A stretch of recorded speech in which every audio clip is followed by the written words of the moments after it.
And welcome, ladies and gentlemen, back to another episode of What's Going On Here. It's the COVID edition. It had to happen sooner or later. And so the loss is we weren't able to do it in person. But the gain is you guys get to see our ugly faces now for at least an episode or two.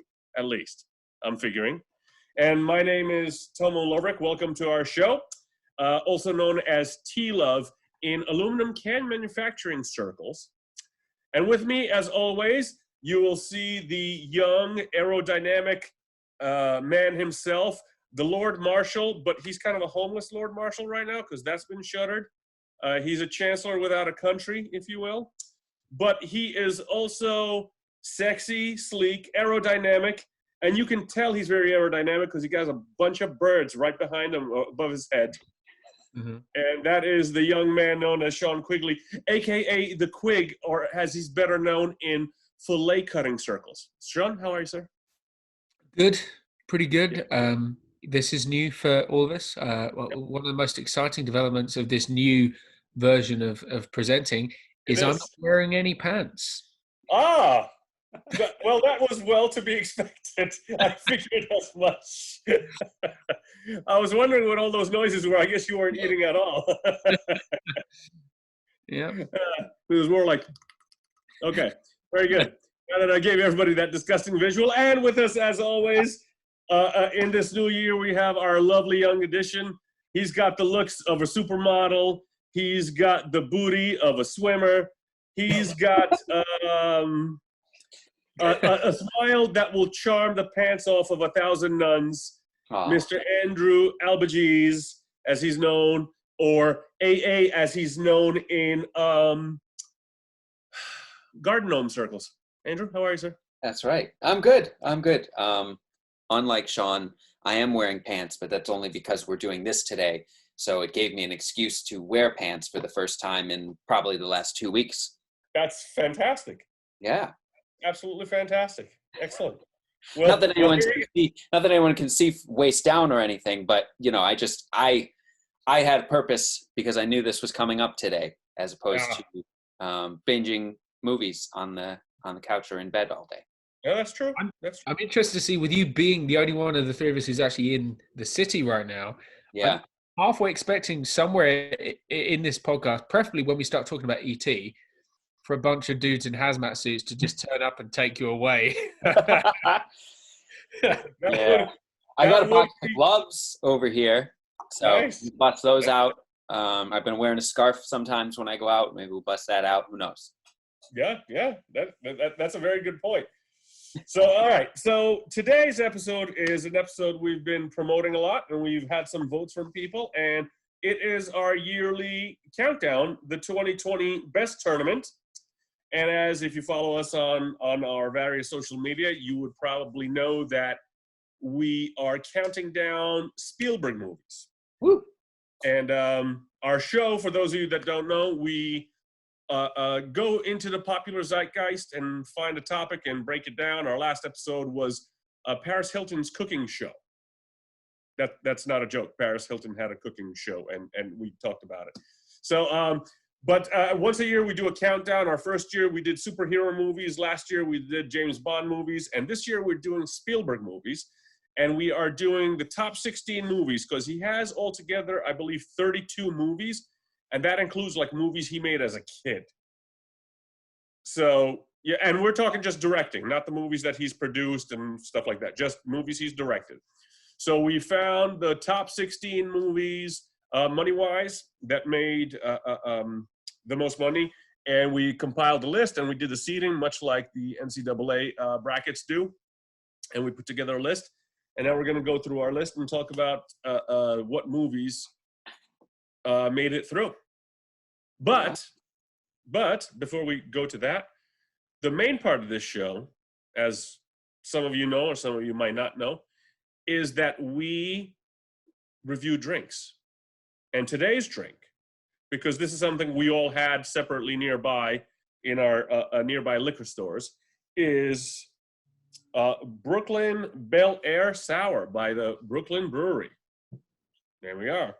And this is 12 fluid ounces of 5.8% ale, brewed and bottled by the Brooklyn Brewery. And I guess we should just crack these suckers open and test them for the good folks first before we go on to our movies, yeah? All right, here we go. Uh-oh. Are we doing a synchronized opening? Oh, this is the first one. Yeah. Go for count it down, Andrew. All right. 1, 2, 3.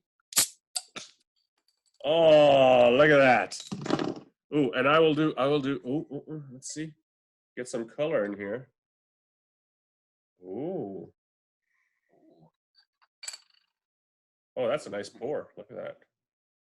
Ooh, look at the effervescence. Oh. Ooh.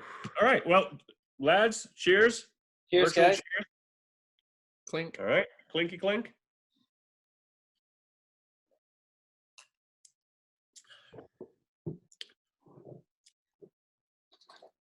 Okay. Not bad. Not bad. Not bad. Sean thinks it's awful. Sean? Hey, it's alcohol. At a time like this, who am I to complain? This is Yeah.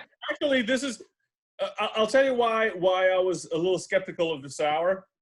I went with my brother-in-law for his birthday. They had one of these beer things where you went down and you paid $35 and you walked around and there was like 50 or 60 breweries there giving you little 4-ounce samples.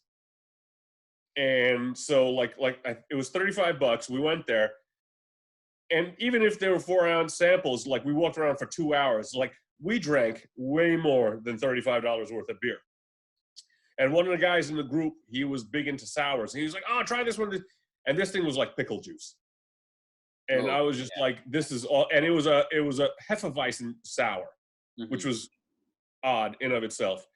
And I tried it, and it was really like, it almost curdled my stomach. And so that's why I was like, is this what sours are really supposed to be like? Because I'm kind of not a fan. But this isn't bad. If this was a little bit sweeter, I would have thought it was an apple cider. Yeah. I have similarly, I don't remember which sours, but I've had a sour before. I can remember drinking it and literally being like, it does not taste at all like I'm drinking a beer. Like, I don't know what it is, but it doesn't taste like beer. This one, sour as it is, it still to me tastes kind of like a beer, which I like. I would guess, I mean, I'm not a brewer, so I don't know, but I would guess it's getting the hop level up there, so it still tastes like a beer. Yeah. You know? All right, well, I'll enjoy that while we're discussing the movies here. All right. All right. So, these are the movies, and should I do how they're matched up or just like what they were in rankings first? What do you guys think?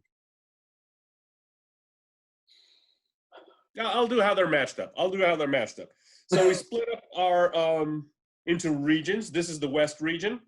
We have number 2 rank-wise. Now, the ranking was done by the money they made, and this was all in today's dollars. So it's been adjusted for inflation. And it was domestic gross, right?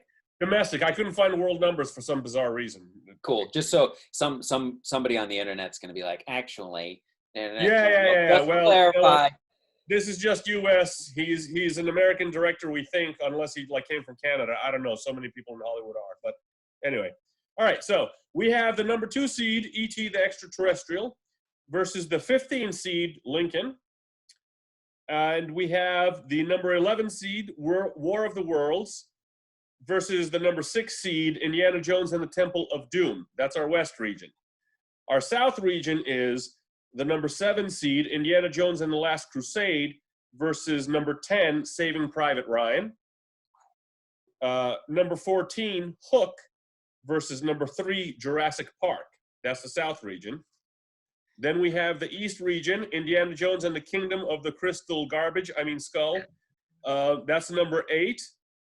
Number 9 is The Lost World, Jurassic Park. Those two are facing each other. And then we have Catch Me If You Can, which is number 13, versus Raiders of the Lost Ark, which was number 4. That's the East region.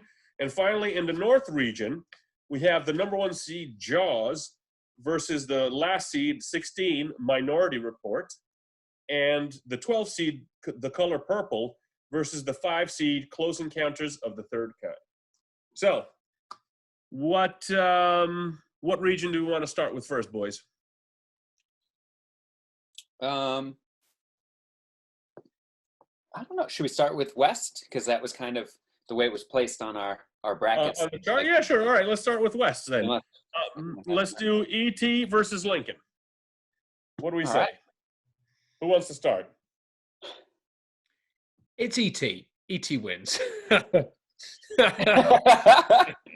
So, yes, I definitely agree with Sean. E.T.'s definitely going to win. I watched Lincoln for the first time probably not long after we had all decided we were going to do this. And I don't know if it still is, but it was on Netflix not long ago, and I was able to watch it. Yep.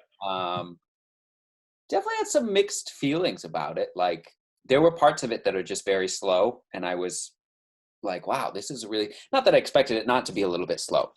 But ultimately, I think, obviously this is going to be E.T., but shout out to Lincoln, because, you know, Daniel Day-Lewis gives an amazing performance in it.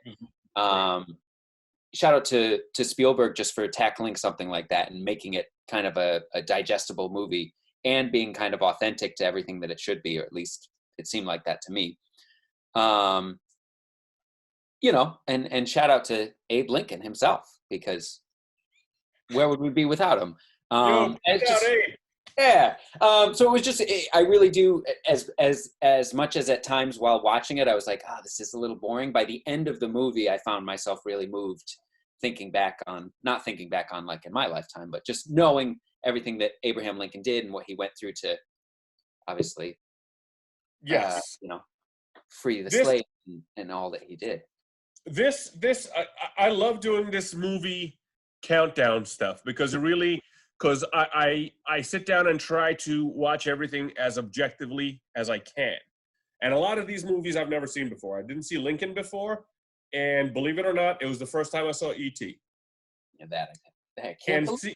And seeing these movies, like more or less all of them, for the most part, Spielberg doesn't give a shit about the story. He really doesn't. He wants the mood. He wants the character. But the story, meh. I mean, E.T., now don't get me wrong, I thought it was a great story for kids. But as an adult, it was like a B movie. It was like watching freaking, what is it, the Power Rangers. Like when you're 12, this is the height of all, action. But then you watch it as an adult, you're like, oh, God, this is so fucking cheesy. That's what E.T. was to me. The story was terrible. The adults acted terribly. The kids were good. The adults were terrible. And the storyline was kind of like, he left home. Oh, but he's telekinetic and he can fly, but he was running through the bushes away from the spacemen, from the Earth people. It was like, okay. I mean, it was cute. Like I said, Henry Thomas, the little kid, he was fantastic. But I overall, there was like no real story to it. And like I said, it's probably the first movie that I've seen where all the adults were worse actors than the kids. So E.T. is likely a front runner for me in this whole thing. I think E.T. is an amazing movie. I think it's one of the greatest. I think it arguably one of Spielberg's best, which is what we'll get into. And I think to your point, Homo, yes, the adults were terrible, but the film is from the point of view of Elliot. Right. So it's okay if the adults are stupid or whatever, because that's how, you're seeing things through him, through this child. And he, parents are divorced or going through divorce, whatever's going on. And there's obviously a lot of things happening. And this child is sort of a little bit of like the loner, and he finds friendship in this alien who is adorable. I think we can all agree, in his own way. Fucked up. I'm a foot guy, so that's completely out of it for me. Those feet were awful. Yeah, for me, E.T. is definitely a front runner. It's like there is. There's E.T.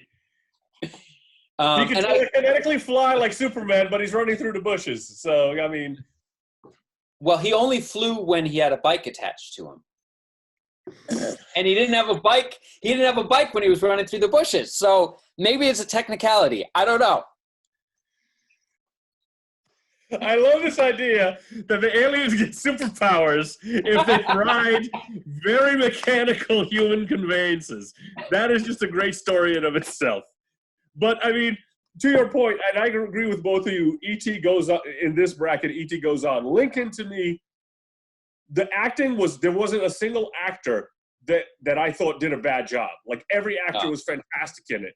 Daniel Day-Lewis was brilliant in it, but it turned into a constitutional procedural. Yeah. And like it took me 3 different times to get through the whole freaking movie because it was like every time it was like an hour would be over, and I was like, oh, the movie's got to be over any minute now. And I look at the fucking timer, and it was 2 hours left, and I was like, oh my god, this really? I'll catch this up tomorrow. And the story was just boring. I mean, there was a friction between the wife being, all upset because she's lost 2 kids already, and yeah, but that kind of gets glossed over, I feel like. Yeah. Like I said, the individual acting performances were all good. I couldn't find fault in any of them, no matter how minor the character was. I thought it was great. But the movie overall, it was just kind of like, that's the 3 hours of a whole lot of nothing. It's weird how you could compare that movie to, say, 12 Years a Slave. And it's like, this is what happens when you just have all the white people in the movie. It's just boring. It's boring. White people are boring. That's boring with the white people. Inject some more of the black people. But yeah, I mean, as and I think Andrew summarized it best with Lincoln. Daniel Day-Lewis was great. The impact that Lincoln had with the whole decision and everything, and to see how it got there was kind of cool. But like overall, as a story, it's like you could have told that in 2 hours. You could have told that in an hour and a half. It felt like an episode of The West Wing. I've seen episodes of The West Wing that felt very similar.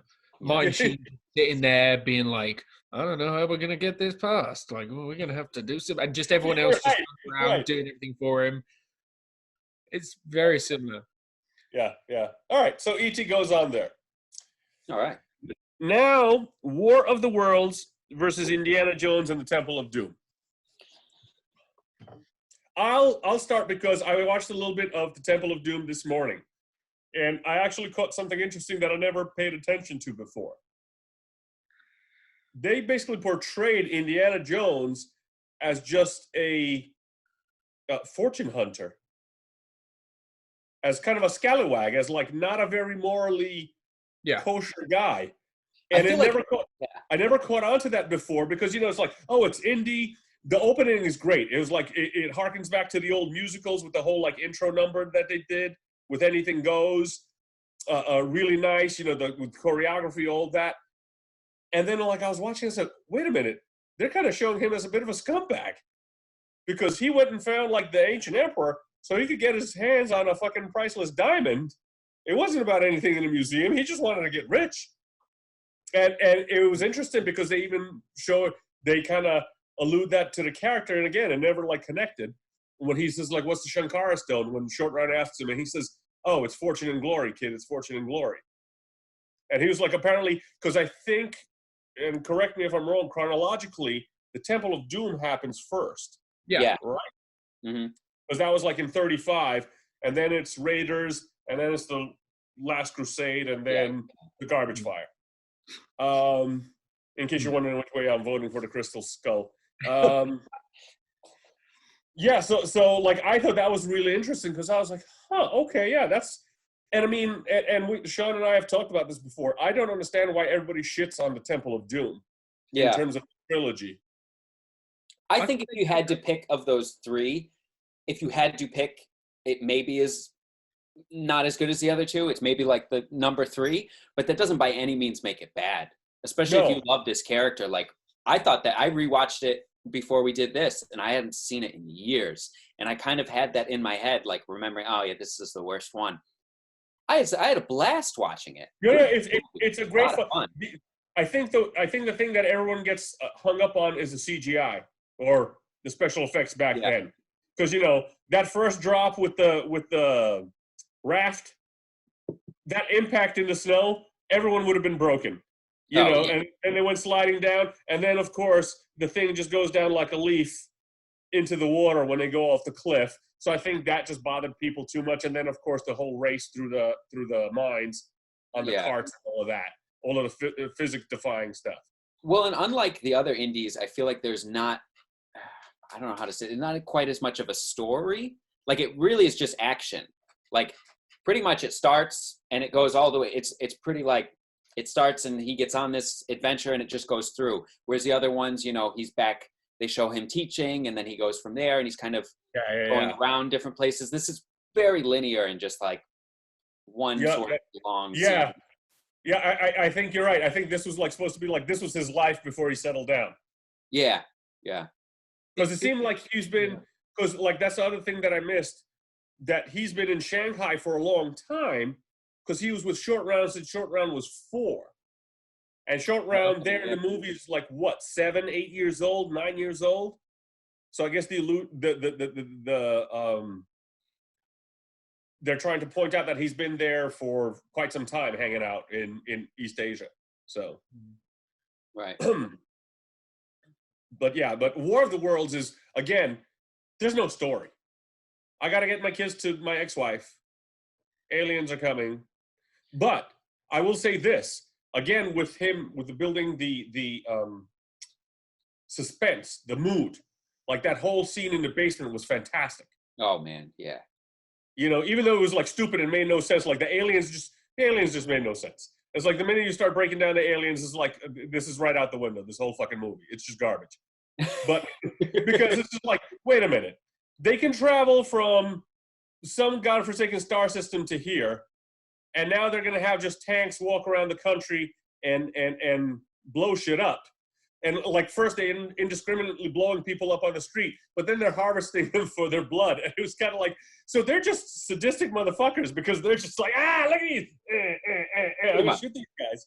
Yeah. So it was like the story with the aliens, the story made no sense. But the other thing that I also like realized is between that and Minority Report, Tom Cruise has absolutely no idea how to act with kids.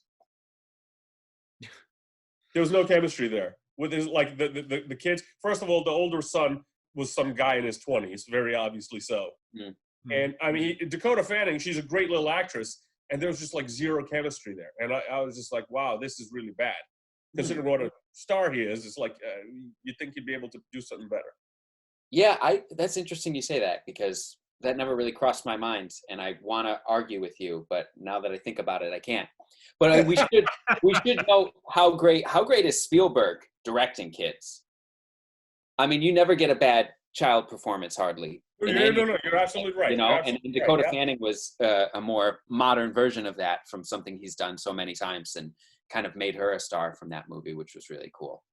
But I gotta say, I think War of the Worlds is a great movie. I rewatched it in doing this.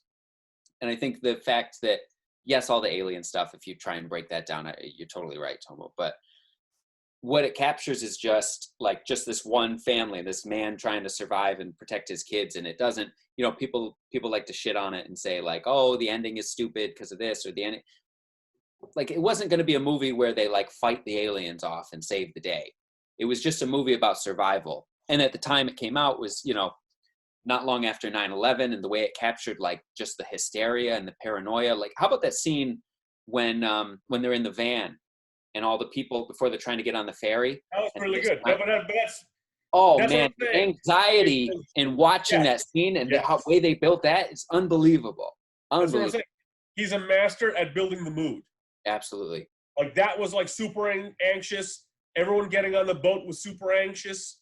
There was that one moment where like Tom Cruise actually connected because you could see he was obviously proud of his kid because his kid was climbing up on the ramp for the boat trying to pull people over.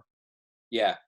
And the mood in the basement, that was really good. And like you said, but I overall, I mean, without the moods there, it's a very linear and boring movie, I think. That was one of the ones I've not rewatched. I saw it when it came out.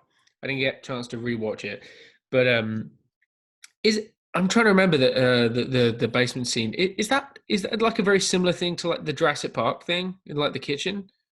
Yes, very very similar. So he already did that in Jurassic Park, like right. But and also the other thing I have not a problem, but like it's a hard thing to love, but like Saving Private Ryan, you know, great movie.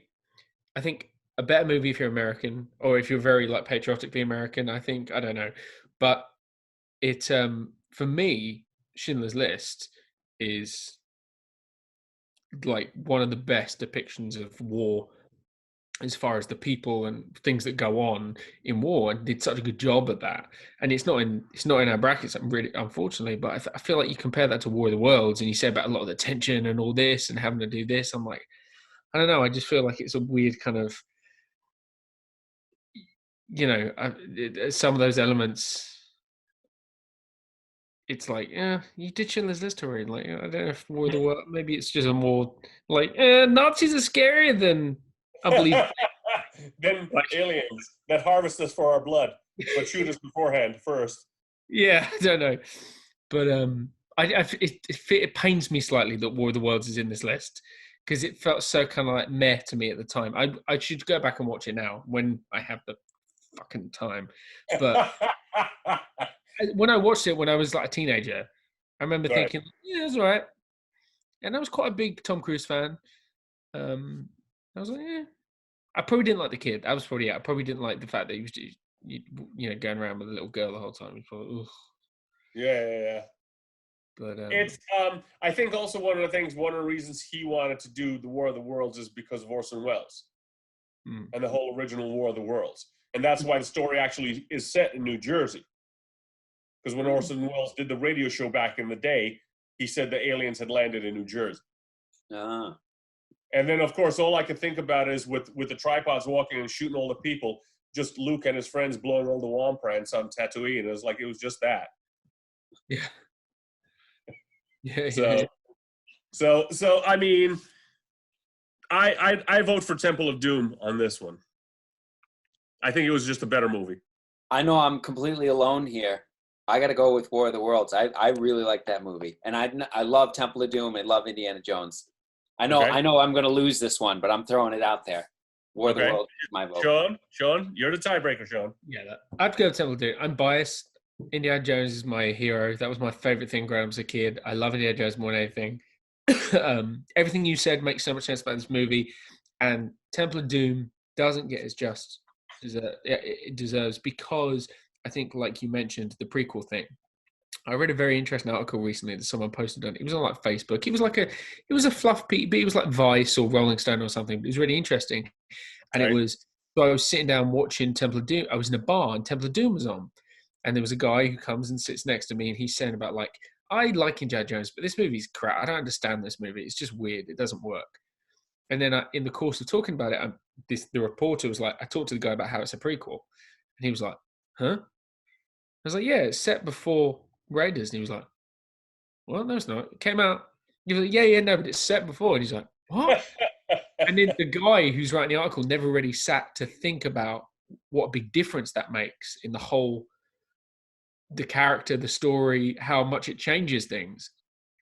And in the conversation he had with the guy completely turned around. He was like, oh, I completely changed this. He sat down, there was a whole article about all the reasons why it's clever because of that. And exactly as you said, it's like initially the only reason they made it a prequel, apparently, is Spielberg decided he didn't want to have the Nazis be the baddies again. Yeah. He was like, I don't want this to be a thing where the Nazis World War II thing. Yeah, I don't want it to be a Nazi movie. Like, I need to find a way for them not to be the baddies, but there's no way they really can not be if we just keep going down this road. So we're just going to have set before. But in the doing of that, Harrison Ford, part of his, he like was speaking about it, and he was like, well, how about, if it's set before, how about we just take more of this aspect of the stuff that people liked and just ramp it up, the kind of the arrogance, the this, the that, and give him somewhere to go, like a journey. And also at the time, he was trying to rebrand himself as an action star. Oh, so right. Vehicle to do that. He got buffed. He like built himself up for it. Got muscle. He was in great shape in that. He was in fantastic shape in that. Absolutely, yeah. Shout out. They even tailored down the leather jacket specifically to like cinch him in to make him right. out of it and stuff. And I think if you look at it from that perspective, you look at it from like, oh no, he is, like you said, he's like a bounty hunter. Yeah. This fucking guy who doesn't give a shit. And over the course of the movie, he learns. So at the end, he's then at the place where he starts Raiders. He's already Right. come. It does change things. You're right. I think you're absolutely right. I think it's that whole arc where they're setting up. He's just a scallywag, and he's very knowledgeable about where to look for these things, and he's just looking for cash, basically, until the Shankara stones and saving the kids basically changes him, and he becomes a professor and starts teaching and all that stuff. And he's a star at this point. Like when Raiders came out, he was getting there. Yeah. But by the time Temple of Doom came out, he was. Oh, yeah, because when did that come out? 83? 84. Yeah. He's a full-blown star at that point. Post Empire Strikes Back, like it was. Yeah. Yeah. All right, so Temple of Doom it is. Sorry, Andrew. Nah, that's all right. So, all right, so that. I'm sorry, go ahead. What are you saying? I was just going to say, love Temple of Doom too, so I'm not mad about it. I just had to put that in for. Sorry, we're reenacting here. Okay, hold on. I'll be Willie. You missed your chance, Dr. Jones. Oh, sorry. All right. Anyway, all right. So that means we have E.T. facing Temple of Doom, but we won't go there yet. We'll go the rest of the first round through. Do we want to go across or down? So to east or south?